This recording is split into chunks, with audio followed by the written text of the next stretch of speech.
Long before birds, giant flying reptiles ruled the sky. With wings wider than modern airplanes, pterosaurs soared over oceans and forests, mastering flight in a dangerous prehistoric world. These magnificent creatures were the first vertebrates to conquer the air, an evolutionary feat they accomplished millions of years before the earliest feathered dinosaurs took flight. From the late Triassic to the very end of the Cretaceous period, a reign spanning over 150 million years, they dominated the skies. Their diversity was staggering, ranging from the size of a small sparrow to giants with wingspans rivaling that of a modern fighter jet. Despite their reptilian origins, pterosaurs were not dinosaurs, but a distinct and highly successful group of sharing a distant common ancestor with both dinosaurs and crocodiles. Their anatomy was a marvel of biological engineering, a testament to the power of evolution to solve the complex challenges of powered flight. The secret to their aerial supremacy lay in their extraordinary wings.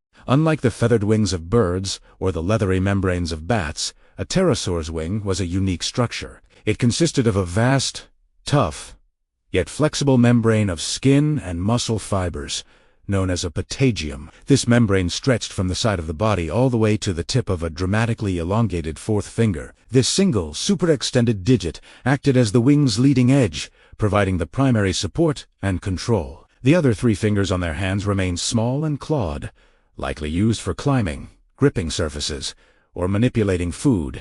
This unique anatomical arrangement allowed for incredible control and agility in the air, enabling them to execute sharp turns, sudden dives, and powerful takeoffs. To power these enormous wings, pterosaurs developed immensely strong flight muscles. Fossil evidence, including the size and shape of their sternum or breastbone, indicates the attachment points for massive pectoral muscles, similar to those found in modern birds. These muscles generated the tremendous force needed for the powerful downstroke that provided lift and thrust. But strength alone was not enough. Their entire skeleton was a masterpiece of lightweight construction. Pterosaur bones were hollow and air-filled, much like those of birds, a feature known as This adaptation drastically reduced their overall body weight without sacrificing structural integrity, a critical requirement for an animal that needed to defy gravity. The walls of their bones were incredibly thin, sometimes less than a millimeter thick, yet reinforced with internal struts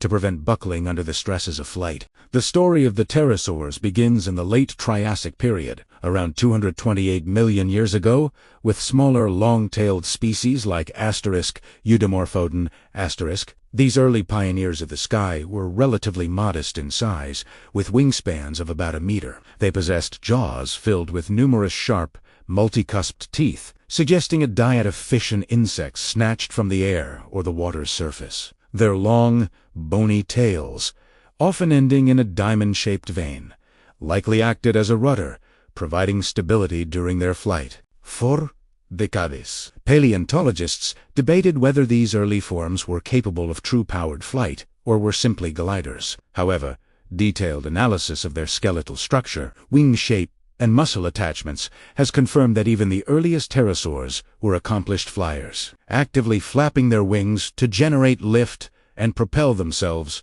through the Triassic skies. As the Jurassic period dawned, pterosaurs underwent a dramatic evolutionary radiation, diversifying in size, shape, and lifestyle.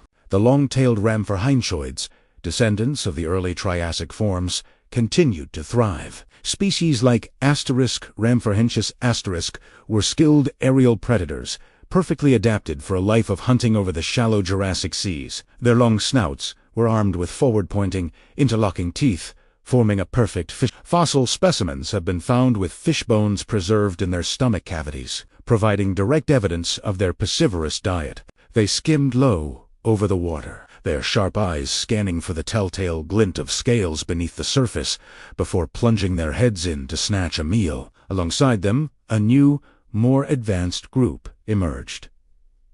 The pterodactyloids. These pterosaurs were characterized by their shorter tails and longer necks and skulls. One of the most famous of this group is Pterodactylus itself, a small, crow-sized creature that lived in the late Jurassic. Its name has become synonymous with all flying reptiles, but it represents just one branch of this incredibly diverse family. The pterodactyloids quickly became the dominant group. their evolutionary innovations allowing them to exploit a wider range of ecological niches. Their reduced tails suggest a shift towards more dynamic and agile flight, with steering controlled more by the wings and head, similar to modern birds. The Cretaceous period was the true age of giants. During this time, pterosaurs reached their zenith, producing the largest flying animals ever to have existed. The Osdorchids were a family of colossal, long-necked pterosaurs that included the undisputed king of the skies, Quetzalcoatlus northropi. Discovered in Texas, this behemoth boasted a wingspan estimated to be between 10 and 11 meters, equivalent to that of a small private airplane. For a long time,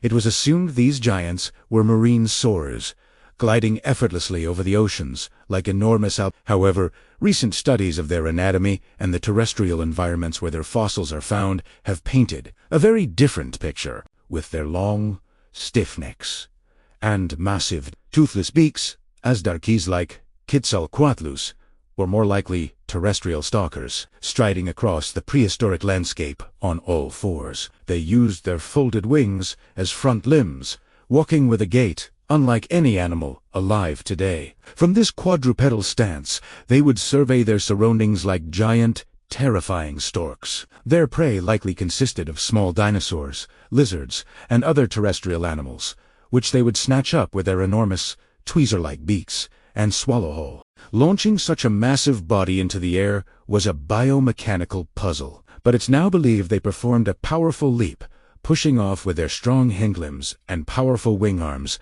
simultaneously to vault themselves into the sky. Another spectacular group of Cretaceous pterosaurs were the ornithopterids, such as Ornithoceras and the Brazilian Tropeo. These were formidable marine hunters, characterized by the large, bony crests on the tips of their upper and lower jaws. These crests may have served as display structures, but some paleontologists suggest they could have also aided in stabilizing the jaws, whilst cutting through the water like the keel of a boat. They soared over the newly formed Atlantic Ocean and the shallow seas that covered much of Europe and South America. Their vast wingspans, allowing them to travel immense distances in search of food. Pterosaur diversity extended far beyond their size. Their heads were adorned with an astonishing variety of crests, made of bone, soft tissue, or both.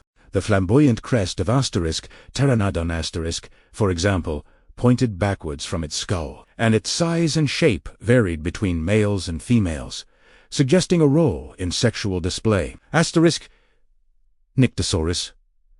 A contemporary of Pteranodon possessed an even more bizarre structure, a huge, antler-like crest that was more than twice the length of its skull. The purpose of this seemingly unwieldy appendage is still debated, but it may have been a vibrant, colorful signal to attract mates or intimidate rivals. Another pterosaur, Tapeyara, had a massive, sail-like crest of soft tissue rising from its short snout. These incredible head ornaments highlight the complex social behaviors these animals likely possessed. Their mastery of flight in a dangerous prehistoric world was absolute. They shared the skies with the first birds.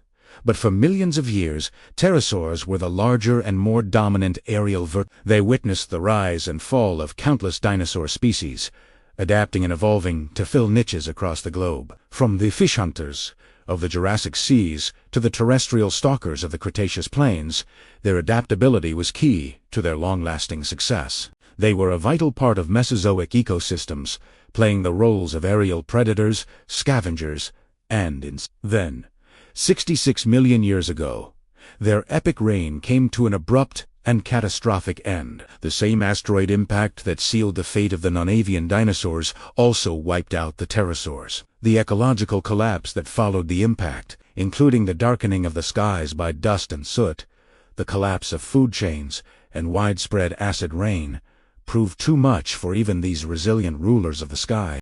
Not a single species survived the mass extinction event. Their world vanished, and the skies were left empty, waiting for new masters to emerge from the ashes. Today, all that remains of these magnificent creatures are their fossilized bones, silent monuments to a time when giant reptiles soared on leathery wings, true rulers of the ancient skies.